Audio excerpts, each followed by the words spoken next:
ኦሮሚያን ለመገንጠል ተንቀሳቅሰዋል የተባሉ ተጠርጣሪዎች ተከሰሱ።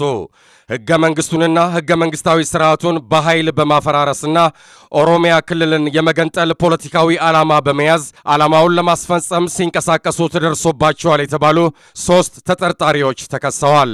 በመንግስት ላይ ተጽዕኖ በማሳደር ህብረተሰቡን በማስፈራራትና የአገሪቱን ፖለቲካዊ ኢኮኖሚያዊና ማህበራዊ ተቋማትን ለማናጋት ራሱን የኦሮሞ ነጻነት ግንባር ማለትም ኦነግ ብሎ ከሚጠራው ድርጅት ተልእኮ ተቀብለው ሲንቀሳቀሱ ተደርሶባቸዋል የተባሉ ተከሳሾች ቶሎሳ በየነ፣ ቱሉ ሙዋ አቤቶና መገርሳ መሽሻ የሚባሉ መሆናቸውን የፌደራል አቃቤ ሕግ ለፌደራል ከፍተኛ ፍርድ ቤት ልደታ ምድብ ተረኛ ችሎት ያቀረበው ክስ ያብራራል።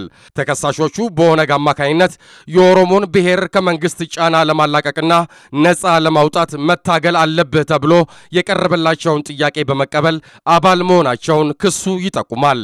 ተከሳሾቹ ከ2000 ዓ.ም ጀምሮ በኦሮሚያ ክልል በምስራቅ ወለጋ ዞን በነቀምት ከተማ በሚገኙ የተለያዩ የንግድ ቤቶች ከኦነግ አባላት ጋር በመገናኘት ድርጅቱ የሚሰጠውን ወታደራዊና ፖለቲካዊ ስልጠና ለመውሰድ ወደ ኤርትራ መጓዛቸውንም ክሱ ያክላል። ኤርትራ ሀገር ከደረሱ በኋላ ኢን ተብሎ በሚጠራው ማሰልጠኛ ካምፕ ከሌሎቹ የድርጅቱ አካላት ጋር በመሆን ወታደራዊ የአካል ብቃት ስልጠና መውሰዳቸውም በክሱ ተገልጿል።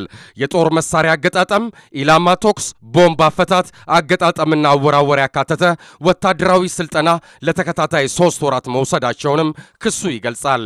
በቁጥጥር ስር ካልዋሉት ግብረ አበሮቻቸው ጋር በመሆን ኢትዮጵያ ውስጥ የኤሌክትሪክና የውሃ መስመሮችን መቁረጥ፣ የመኪና መንገዶችን በድንጋይ መዝጋትና የኦሮሞ ገበሬዎች እህል ወደ ገበያ እንዳያወጡ ለማድረግ ተልእኮ በመቀበል በተለይ ቶሎሳ በየነ የተባለው ተከሳሽ ሲንቀሳቀስ እንደነበረ ክሱ ያስረዳል። ተልእኮ ማስፈጸሚያ ተብሎ 8000 ብር ተቀብሎ ከኤርትራ በጅቡቲ በኩል ወደ ኢትዮጵያ ባለፈው ዓመት መስከረም ወር 2007 ዓ.ም መግባቱንም ጠቁሟል።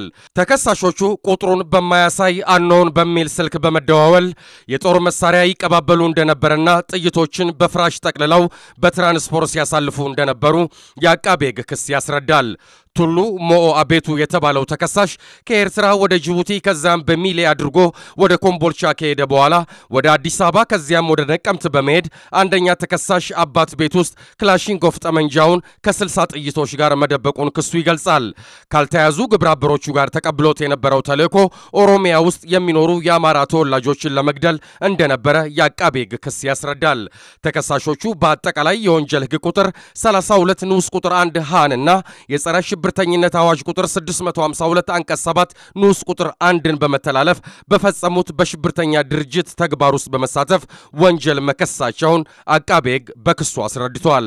ተከሳሾቹ በማረሚያ ቤት እንዲቆዩ ትዕዛዝ ተሰጥቶ የቀረበላቸውን ክስ ለመስማት ለጥቅምት 2 ቀን 2008 ዓ.ም ተረኛ ችሎት ቀጠሮ ሰጥቷል።